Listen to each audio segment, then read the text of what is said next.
학식을 가지고 인생의 길을 열어가려고 하는 사람도 있습니다. 어떤 사람은 자기가 갖고 있는 권력을 가지고 인생의 길을 열어가려고 하는 사람도 있고요. 어떤 사람은 돈으로 그 인생의 길을 열어가려고 하는 사람도 있습니다. 각자 나름대로의 자기의 길이 분명히 있겠지요. 그런데 오늘 본문에서는 우리가 잘 아는 말씀인데 예수님께서 우리 길에 대해서 말합니다. 나는 곧 길이요 진리요 생명이니 나로 말미암지 않고는 아버지께로 올 자가 없느니라. 예수님이 길이라고 말씀합니다. 나는 주님을 따라 금년 한 해 동안 승리하기를 주님의 이름으로 축원합니다. 요즘은 자동차마다 내비게이션이 있어서 어디를 찾아가려면 딱 쳐놓으면 안내를 다 하잖아요. 그 아가씨는 피곤치도 않고 졸리지도 않더라고요. 오밤중에도 안내하고 힘들 때도 안내하고 아주 열심히 안내를 잘합니다. 예전에 저는 길눈이 참 밝아서 얘기만 듣고 가면 부산을 가든 서울을 가든 한 번만 들으면 거의 100% 찾아갑니다. 요즘에는요, 내비게이션을 틀고 가도 헤맵니다. 이게 참 바보가 된 것 같은 느낌이 있어요. 그도 그럴 밖에 자꾸 머리를 쓰고 길 찾는데 신경을 쓰다 보면 예전에는 한 번 갔다 오면 안 잊어버렸는데 요즘에는 기계 따라 가다 보니까 나중에 가도 또 새로운 것 같고 기억이 별로 남지도 않고요.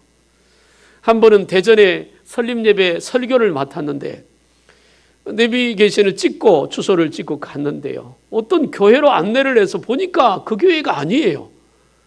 그래서 목사님한테 전화했더니 왜 목사님 거기가 계십니까? 그래서 내가 그랬습니다. 내비가 그렇게 안내했다고. 빨리 이쪽으로 오셔야 된다. 그래서 급하게 차를 돌려간 적도 있습니다. 그런가 하면 그 내비가 안내하는 길 복잡한 데를 가다 보면요. 까딱하면 그냥 지나쳐버리기도 하잖아요.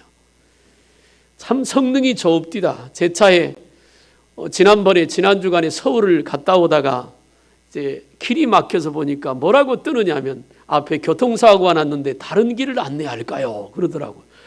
좋다. 내가 요즘은 그런 성능도 있구나 생각을 해봤습니다. 그런데요, 내비는 집 주소를 알려주고 내가 갈 목적지를 알려주지만 인생의 길을 안내하진 못합니다. 우리 인생의 길은 오직 예수 그리스도만 안내하는 줄로 믿으시길 바랍니다. 그래서 나는 그 길이요 진리요 생명이니 나로 말미암지 않고는 아버지께로 올 자가 없다고 말씀하고 있는 것입니다.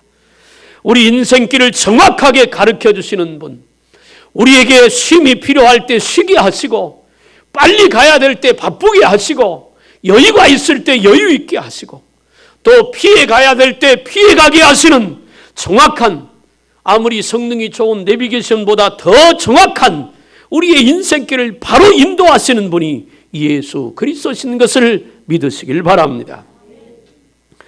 아프리카에 가면 스프링북스라고 하는 양이 살고 있답니다. 양의 한 종류인데요. 이 양들은 평소에 몇 마리가 같이 지내면서 움직이고 이렇게 풀을 뜯고 있답니다. 그런데 이제 군데군데 모여있던 양들이 풀을 뜯다 보면 있는 풀을 다 먹고 나니까 앞에 또 풀이 있잖아요. 그럼 이 양이 먹다가 더 많이 있는 풀 쪽으로 옮겨가면 뒤에 따라오던 양이 그 양보다도 빨리 가려고 앞으로 간답니다. 그러면 뒤에 처지는 양은 또 앞으로 가려고 하러 풀 뜯는 건 이미 관심이 없습니다. 그래서 앞으로 가다가 나중에는 수천 마리가 떼를 지어서 앞에 가는 것만 신경을 쓰고, 왜냐하면 양은 그래서 양이거든요. 앞에 달려가는 것만, 그 다음에 쏜살같이 앞으로 달려간답니다. 앞에 낭떠러지가 있던 사막이 있던 강이 있던 상관없대요. 가다가 통나무가 하나 있어서 앞에 양이 펄쩍 뛰어넘으면 그쯤 가면 뒤에 양은 전부 다 거기서 뛴대네요. 그래서 통나무를 하나 치워봤더니 치워도 그 자리에서 뛴답니다. 그래가지고 앞을 구별하지 못하니까 가다가 낭떠러지에서 떨어져서 수백 마리가 죽기도 하고 강에 빠져 죽기도 한답니다. 왜 그래요? 인도자가 없기 때문에 그래요. 인도자가. 제가 가만히 생각해 봤어요. 요즘 사람들 얼마나 바쁘게 삽니까? 여러분도 바쁘잖아요. 저도 바쁜데 막 서로 앞서가려고 먼저 되려고 얼마나 사람들이 바쁘게 살아가는지 모릅니다. 그런데요, 인생이라고 하는 것은 쉴 때는 쉬어야 합니다. 기다릴 때는 기다려야 하고 돌아갈 때는 또 돌아가야 되잖아요. 이 세상 사람들이 그렇게 바쁘게만 살다가 삶도 놓치고 가정도 놓치고 다 놓치는 이유는 참다운 인도자를 만나지 못했기 때문에 그렇습니다. 사랑하는 여러분, 이 양들이 때로는 낭떠러지 떨어지고 물에 빠져 죽는 이유가 진정한 인도자, 올바른 인도자가 없기 때문에 그렇습니다. 금년 한 해 동안 우리를 생명의 길, 축복의 길, 은혜의 길로 인도하시는 주님을 따라 믿음으로 달려가기를 주님의 이름으로 축복합니다. 사람은 실수하지만 예수님은 실수하지 않습니다. 사람은 모자라지만 예수님은 모자라지 않아요. 내비게이션은 실수하지만 우리 예수님은 가장 정확한 것으로, 가장 복된 것으로 저와 여러분들을 이끌어 주심을 믿으시길 바랍니다. 몇 가지를 좀 말씀드리려고 합니다. 첫째, 이 길 대신 예수님은 우리를 신비의 세계로 인도해 주십니다. 우리를 신비의 세계로 인도할 분은 오직 예수님밖에 없는 줄로 믿으시길 바랍니다. 예수님은 우리를 가장 복되고 신비한 길로 인도하시는데 예수님은 진리이시기 때문에 그렇습니다. 예수님은 진리라고 오늘 본문에 말하잖아요. 예수님은 상식이 아닙니다. 예수님은 과학도 아닙니다. 과학이 진리는 아닙니다. 과학은 기적을 믿지 않습니다. 과학은 예를 인정하지 않습니다. 그런데 오늘 본문에 예수님은 나는 길이요 진리요 생명이라고 말씀합니다. 여러분, 오병이어 잘 아시죠? 물고기 2마리하고 보리떡 5개로 5,000명을 먹이는 사건입니다. 물고기 2마리하고 보리떡 5개는 어린아이 한 사람의 한 끼 양식이에요. 오병이어로 한 사람이 한 끼 먹는 분량이다 라고 결론 지은 것이 과학입니다. 물고기 2마리하고 보리떡 5개로 어린아이 하나가 한 끼 먹는다 라고 결론 짓는 것이 과학이지요. 그러나 진리는 아닙니다. 예수님께서 그걸 들고 축복하시고 주님이 함께 하시니 오병이어 가지고 5,000명을 먹이고 12광주를 남긴 것을 믿으시길 바랍니다. 그건 과학이 아니잖아요. 그 오병이어의 기적은 과학으로 설명이 안 되는 겁니다. 상식으로 이해할 수도 없는 거예요. 그건 기적입니다. 그건 신비입니다. 오직 예수님에게서만, 진리 되신 예수님에게서만 이런 신비한 역사가 일어날 줄로 믿으시길 바랍니다. 사람이 물 위를 걸을 수 없다. 그것이 과학입니다. 왜냐하면 물에 사람이 뜨지 않기 때문에 물에 들어가면 물속에 다 빠지지요. 그것이 과학이고 그게 상식입니다. 그런데 예수님은 물 위를 걸으시잖아요. 과학을 뛰어넘습니다. 그것이 진리요, 그것이 신비인 줄로 믿으시길 바랍니다. 베드로가 예수님의 말씀을 따라 바다 위를 걸었습니다. 풍랑이 일 때 주여 주시어든 나를 오라 하소서. 예수님이 오라 그러니까 바다 위를 유유히 걸어갔던 베드로, 진리 되신 예수님의 말씀을 따라가니까 바다 위를 걸었습니다. 그것이 신비입니다. 나는 금년 한 해 동안 우리가 사는 인생길에도 바다에 풍랑이 이는 것처럼 풍랑이 다가올 겁니다. 어떤 사람은 물질에 풍랑이 올 수도 있고 어떤 사람은 건강에 풍랑이 올 수도 있습니다. 사업에 풍랑이 오고 여러 가지 풍랑이 올 수 있을 텐데 그때도 예수님의 말씀을 따라 베드로가 풍랑이를 밟고 걸어간 것처럼 우리도 걸어갈 수 있길 바랍니다. 그게 신비입니다. 예수님은 하실 수 있습니다. 예수님은 우리를 바다 위를 걸을 수 있고 일어나는 풍랑을 향하여 바다야 잔잔하라 명령하면 잔잔할 수도 있는 줄로 믿으시길 바랍니다. 의사가 말합니다. 당신은 당신의 병은 고칠 수 없습니다. 그러나 예수님은 고칠 수 있습니다. 그게 진리고 신비인 줄로 믿으시길 바랍니다. 이전까지 아팠던 몸들이 2014년에는 다 고침받고 건강하기를 주님의 이름으로 축복합니다. 인간으로 도저히 안 되는 것이지만 예수님이 길이요 진리요 생명이니까 예수님 따라가면 될 것입니다. 홍해가 갈라지는 것도, 물이 변하여 포도주가 되는 것도, 죽은 사람이 살아나는 것도 예수 안에서는 될 줄로 믿습니다. 이것이 진리고 이것이 신비입니다. 신앙이란 진리 되신 예수님을 따라가면 이런 일어날 수 없는 일들이 일어나는 기적이 삶 속에서 일어나는 것이 신앙생활입니다. 사랑하는 여러분, 믿음은 할 수 없는 것을 하게 만듭니다.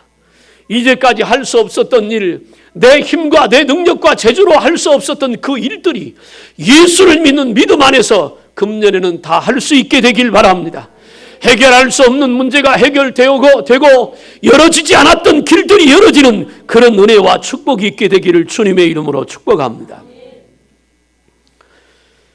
고등학교 450명 중에서 꼴등하던 학생이 있었습니다. 참 어려운 일이죠.